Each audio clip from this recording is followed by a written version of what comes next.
Hello future doctors, NEET 2025 exam बहुत ही करीब है। मोस्ट ऑफ स्टूडेंट्स ने तैयारी अपनी कंप्लीट कर ली होगी। अब तैयारी के करने का टाइम जो है वो ख़त्म हो गया। अब कुछ चीज़ें हैं जो कि आपको ध्यान रखनी चाहिए। छोटी छोटी चीज़ें हैं, एग्ज़ाम हॉल में क्या करना चाहिए, क्या गलतियाँ नहीं करनी चाहिए, क्या हमको चीज़ें करनी चाहिए, हमारा जो तैयारी की है वो बेस्ट यूटिलाइज हो सके। तो उन्हीं चीज़ों को हमको माइंड में ध्यान रखना चाहिए। तो उसी के चलते हम एक वीडियो बना रहे हैं, OMR फिलिंग स्ट्रेटजी। तो OMR फिलिंग स्ट्रेटजी एक काफ़ी इंपॉर्टेंट रोल प्ले करेगा आपके एग्जाम हॉल में। आपने पूरे साल कितना भी तैयारी की हो, एक चैप्टर में एक या दो क्वेश्चन आ रहा है, उसमें आपने बहुत ज़्यादा एफर्ट लगाया होगा, बट यहाँ पर 1 सेकंड या 2 सेकंड की मिस्टेक आप उस चैप्टर को, पूरे एफर्ट को वेस्ट कर सकती है। तो बेस्ट तरीका जो टाइम मैनेजमेंट होगा और बेस्ट अप्रोच जो हो सकती है OMR फिलिंग की, उसको हम इसमें डिस्कस करेंगे। तो सारे स्टूडेंट बहुत ही ध्यान से देखना है इस वीडियो को, और बहुत ही इंपॉर्टेंट होने वाली है।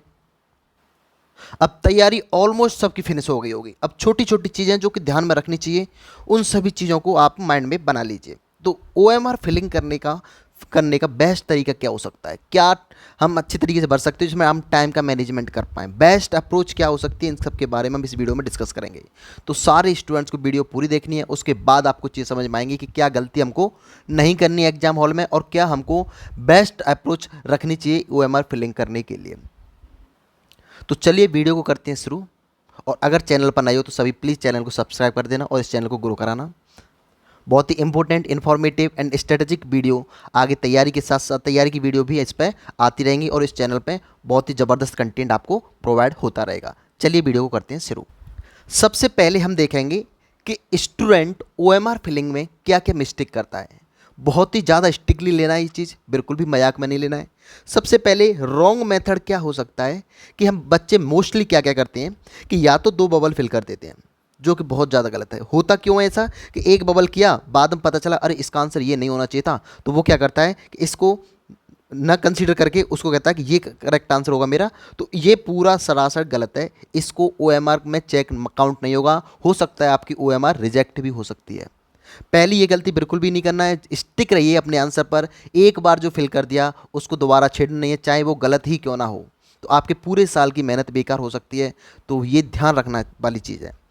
आगे क्या करता है स्टूडेंट्स कि एक अगर इन केस एक हमने आंसर फिल कर दिया और वो पता चला गलत है, बाद में उसने कहा इसको गलत नेगेटिव ना जाए, इसलिए वो सोचता है कि चारों बबल्स को फिल कर दो, तो OMR में चेक नहीं होगा कि ये क्वेश्चन अटेम्प्ट ही नहीं किया है। तो ये भी रॉन्ग मेथड है। ऐसा भी नहीं करना है कभी भी। 4 बबल्स नहीं भरने, यानी कि मोर देन 1 बबल्स तो फिल करना ही नहीं है। OMR रिजेक्ट भी हो सकती है। तीसरी मिस्टेक क्या करता है स्टूडेंट्स कि एक बबल हमने फिल कर दिया और हमको बाद में पता चला कि ये बबल गलत है, तो वो इसको ऐसे क्रॉस कर देगा, अगला बबल इसको सही कर देगा। वहाँ पर एक मशीन चेक करता है आपको।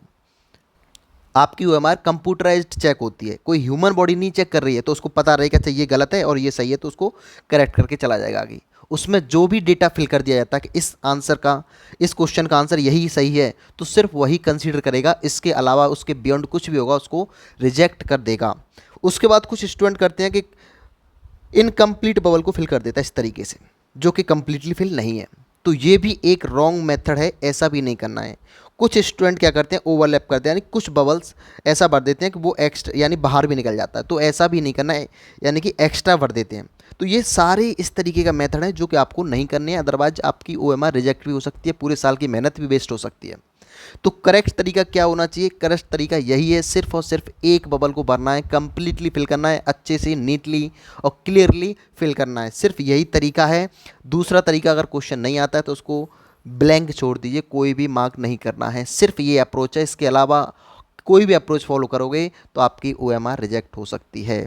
तो बेस्ट तरीका क्या होता है कि देखो, जनरली क्या होता है कि जैसे क्वेश्चन पेपर है हमारे पास, और क्वेश्चन पेपर में हमने क्वेश्चन नंबर 4 अटैम्प्ट किया, तो 4 का आंसर हमने टिक किया कि C आंसर करेक्ट है। तो सबसे पहले यहाँ पर देखो फोर्थ OMR नंबर को, यानी कि क्वेश्चन नंबर को मैच करो। कौन सा क्वेश्चन है? फोर्थ। उसका आंसर कौन सा है? C। Let's say. तो यहाँ पर सबसे पहले यहाँ पर आइए क्वेश्चन नंबर 4, यहाँ पर आएंगे क्वेश्चन नंबर 4, उसके बाद आंसर कितना है? C। तो जस्ट C पर टिक करिए एक, उसके बाद इस तरीके से गोले को, बबल को फिल कर दीजिए, बस दैट्स इट। हर एक क्वेश्चन को आपको मैच करना है और फास्ट करना है। ऐसा नहीं कि सिर्फ एक गोले को बबल कर रहे हो, बबल को फिल कर रहे हो। इस तरीके धीरे धीरे धीरे धीरे काफ़ी टाइम ले लिया आपने। अच्छा बबल भरा है बट टाइम काफ़ी ले लिया, काफ़ी टाइम निकाल दिया। ऐसा भी नहीं करना है, बबल क्लियरली, नीटली और फास्टली भरना चाहिए। तो इस तरीके से क्वेश्चन नंबर 7 है, उसका आंसर बी आ रहा है। तो सबसे पहले क्या करेंगे, बी देखेंगे, 7 क्वेश्चन नंबर 7 मैच करेंगे, उसका आंसर कौन सा है, बी। तो बी पर टिक करेंगे, उसके बाद बी को धीरे से और फास्टली क्या करना है, फिल कर देना इस तरीके से। ये बेस्ट अप्रोच होगी और ऐसा ही करना है आपको। तो अब देखेंगे हम कि बेस्ट अप्रोच क्या हो सकती है, किस तरीके से हम बबल को यानी कि ओएमआर को किस तरीके से फिल करें। तो ये बेस्ट तरीके हो सकते हैं कि सबसे पहले क्वेश्चन के स्टूडेंट क्या करता है, क्वेश्चन बाय क्वेश्चन फिल करता है। यानी कि जैसे फर्स्ट क्वेश्चन सॉल्व हुआ, उसके बाद फर्स्ट क्वेश्चन को ओएमआर फिल कर देगा, दूसरा सॉल्व किया दूसरे को फिल कर देगा, तीसरे को सॉल्व किया तीसरे को फिल कर देगा। इससे मिस्टेक से चांस काफ़ी कम रहते हैं, बट थोड़ा सा टाइम टेकिंग हो सकता है। तो परफेक्ट स्टडी कह सकते हो, बट इस तरीके से करोगे तो ये भी कोई गलत मेथड नहीं है। बट कुछ स्टूडेंट जो बेस्ट अप्रोच हो सकती है वो है ब्लॉक फिलिंग। ब्लॉक फिलिंग का मतलब हो गया कि जैसे आपने सेट बना लिए 5 क्वेश्चन या 10 क्वेश्चन या 50 क्वेश्चन के, ईच क्वेश्चंस के बाद हम इस तरीके से फिल करते चले जाएंगे। जैसे हमने 5 क्वेश्चन सॉल्व कर लिए और 1 2 3 4 5, अब उसके बाद सेकंड नंबर क्वेश्चन है, अब सेकंड को वहाँ पर फिल कर दिया, उसके बाद थर्ड को फिल कर दिया, उसके बाद फोर्थ को फिल कर दिया, उसके बाद फिफ्थ को फिल कर दिया, उसके बाद फिल करने के बाद अगेन क्वेश्चन पेपर पाए, उसके बाद 5 क्वेश्चन फिर से सॉल्व कर लिए, फिर उसको OMR में फिल कर दिया।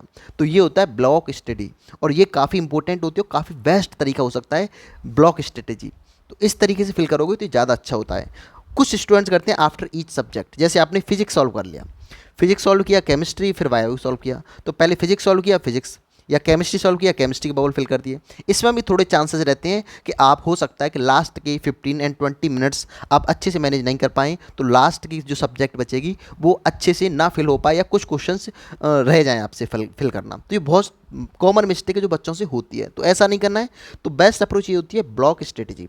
कुछ होता है एंड फिलिंग, एंड यानी कि सबसे एंड में फिल करते हैं, पूरा क्वेश्चन पेपर फिल कर लिया और क्वेश्चन को मार्क करते गए, जैसे ABCD है, इसका आंसर बी आएगा, क्वेश्चन पेपर पे मार्क करते चले गए। तो ये तरीका थोड़ा सा गलत हो सकता है। इस तरीके से मोस्ट प्रोबेबली चांस रहते हैं कि आपका कुछ ना कुछ क्वेश्चंस एंड में जाके छूट जाते हैं, कंप्लीटली फिल नहीं कर पाते हो। सॉल्व कर लिया, सब कुछ कर लिया, बट OMR फिल नहीं किया तो उसका कोई सेंस नहीं निकलता है। तो ये बेस्ट अप्रोच क्या होनी चाहिए, तो आपको ध्यान रखना है ब्लॉक फिलिंग आप फॉलो करना, ये ज़्यादा इंपॉर्टेंट हो सकता है और ज़्यादा इफेक्टिव हो सकता है। तो आई थिंक चीज़ें समझ में आ रही होंगी हमको किस तरीके से बेस्ट अप्रोच अप्लाई करना है एग्जाम में अपना बेस्ट परफॉर्मेंस देने के लिए। क्योंकि तैयारी आपने कितनी भी की हो, कितना भी आपने रिवाइज किया हो, कितने भी मॉक टेस्ट दिया हो, बट जो आपका 3 आवर्स का जो टाइम पीरियड है उसमें अगर बेस्ट स्टडी अप्रोच नहीं कर पा रहे हो तो वापस सारी की सारी तैयारी, पूरे साल की तैयारी बेस्ट है। सिर्फ और सिर्फ आपको 3 घंटे में आपको दिखाना है कि हाँ हम सहिंसा हैं, अच्छी हम अप्रोच यूज कर सकते हैं। तो ये चीज़ें आपको कॉमन आपको अवॉइड करनी है और क्या आपको अप्लाई करनी है।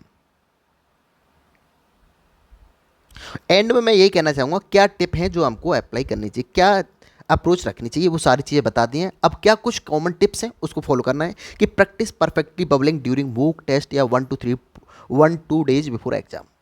देखो आपने सभी ने मॉक टेस्ट दिया होगा, और मॉक टेस्ट में आपने जस्ट ऐसा तो किया नहीं होगा क्वेश्चन सॉल्व करते चले आ रहे होंगे, पूरा एग्जाम की ओरिएंटेड चीज़ें की होंगी, या कि OMR फिल भी किया होगा। तो उसमें आपने एक फाइंड आउट किया होगा तरीका कि हम किस वे में, किस तरीके से हम बेस्ट कंफर्टेबल हैं। तो आपको ये चीज़ भी ध्यान रखनी है कि जो भी मॉक टेस्ट दिया है उसमें आपने OMR सीट फिल की है कि नहीं, और कितना टाइम लग रहा है आपको, कौन सी बेस्ट स्ट्रेटजी आप यूज कर पा रहे हो, जिससे आपका टाइम मैनेजमेंट अच्छे से हो पा रहा है और आपके क्वेश्चंस छूट नहीं रहे हैं फिल करने से। तो आप मॉक टेस्ट में किया होगा। अगर मॉक टेस्ट इन केस नहीं कर पाए हो, आपने सिर्फ मॉक टेस्ट किया है, OMR फिलिंग नहीं कर पाए हो, तो आपके पास 3 से 4 दिन हैं। इसमें सिर्फ और सिर्फ मॉक टेस्ट क्या करना है, OMR फिलिंग का तरीका देख लीजिए। आप सिर्फ और सिर्फ OMR फिल करके देख लीजिए, कम से कम 4 से 5 OMR फिल करिए और देखिए हमको हमारे पास बेस्ट स्टडी, बेस्ट अप्रोच क्या हो सकती है। दूसरा, fast and neat filling can save 5 to 10 minutes. Fast का मतलब हो गया कि ऐसा भी नहीं है कि बहुत ज़बरदस्त इस तरीके से रगड़ते चले जा रहे हो पेपर को। आपको एक सफिशिएंट टाइम देना है एक बबल के लिए, और अच्छे से फिल करना है, नीटली फिल करना है, क्लियरली फिल करना है। ऐसा नहीं है कि पेपर फट गया या कुछ ऐसा ज़्यादा डार्क वो कर दिया है, तो इस तरीके से नहीं करना है। तो फास्ट एंड नीट फिलिंग आपको अप्रोच रखनी है। If you feeling wrong bubble, अगर गलती से ऐसा हुआ कि आपका 4th का आंसर C आना चाहिए था बट आपने B फिल कर दिया है, तो ध्यान रखना उस क्वेश्चन को भूल जाइए, बस उसको जैसा है एज इट इज रखिए, don't try to change it. उसको चेंज मत करिए, जैसा है एक क्वेश्चन से ज़्यादा डिफेक्ट नहीं आएगा, बट अगर बहुत सारी चीज़ें अगर हो गई तो दिक्कत हो सकती है। तो इस तरीके से आपको एक क्वेश्चन के पीछे ज़्यादा नहीं भागना। अगर गलती हो गई है तो उसको सुधारने की कोई गुंजाइश नहीं बचती है।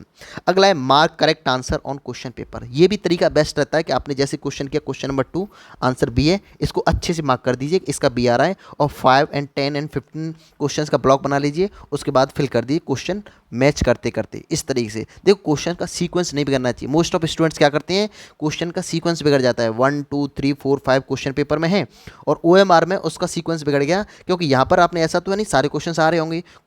मान लीजिए दूसरा क्वेश्चन नंबर आपसे नहीं हुआ है, तो फर्स्ट का आंसर बी आ गया और तीसरे का आंसर सी आ गया, तो आप क्या करोगे, फर्स्ट का और सेकंड का आंसर बी और सी भर दोगे, यानी दूसरे वाले को भूल जाते हो। तो ये ध्यान रखना है, हर एक क्वेश्चन पर नंबरिंग मैच करनी है कि फर्स्ट का आंसर बी है तो OMR में भी फर्स्ट का आंसर बी पर थोड़ा सा डार्क ऐसे जस्ट रखिए, उसके बाद मैच करिए। हाँ, सेकंड ही क्वेश्चन मार्क कर रहे हैं, उसके बाद डार्क करिए इसको। ये बेस्ट अप्रोच होगी, ऐसा ही करना है, आपसे बहुत सारी मिस्टेक्स अवॉइड हो सकती हैं। उसके बाद है cross check questions number and OMR sequence. वही मैं बताने वाला हूँ कि क्रॉस चेक करना है कि क्वेश्चन नंबर 2 का आंसर बी फिल कर रहे हैं तो OMR पे भी क्वेश्चन नंबर 2 का बी फिल हो रहा है कि नहीं। हर एक क्वेश्चन पर ये मार्क करना, ज़्यादा टाइम नहीं लगता, विद इन 2 सेकेंड्स में चेक हो जाता है। एक्स्ट्रा 5 मिनट लग सकती है, बट ये स्टडी बेस्ट हो सकती है। OMR should be filled neatly fastly. सबसे पहले मैं बार बार ये चीज़ बता रहा हूँ, फास्ट होना चाहिए, यानी कि ऐसा नहीं एक क्वेश्चन पढ़ के पढ़े हो, आपने टाइम लगा दिया एक क्वेश्चन को फिल करने में। तो एक तो फास्टली होना चाहिए, एक सफिशिएंट टाइम देना चाहिए, नीटली होना चाहिए, क्लियरली फिल करना चाहिए। ऐसा नहीं है ज़बरदस्ती इस तरीके से करते चले जा रहे हो, तो इस तरीके से ये भी ध्यान रखना है। उसके बाद है मॉक टेस्ट में स्टॉप वॉच लगाकर प्रैक्टिस करिए। जो भी मॉक टेस्ट दिया है उसमें स्टॉप वॉच लगाइए कि क्या आप 3 आवर्स में आप कंप्लीटली सिस्टमेटिक वे में कोई क्वेश्चन छूट तो नहीं रहा, OMR को भर पा रहे हो कि नहीं। उससे आपको क्या पड़ेगा, आपका बेस्ट स्टडी बेस्ट अप्रोच पता चल जाएगा, हम किस चीज़ में कंफर्टेबल किस तरीके से भर सकते हो। तो ये आपके पास OMR फिलिंग करने का बेस्ट तरीका है, आपको ये चीज़ ध्यान रखनी है और बहुत ही एग्जाम में काम आने वाली चीज़ है, तो इस चीज़ को ज़रूर नोटिस करिएगा। तब तक के लिए ऑल द बेस्ट। तो अगर चैनल पर नए हो तो प्लीज़ सब्सक्राइब कर देना, शेयर कर देना और लाइक कर देना। मिलते हैं अगली वीडियो में। Thank you.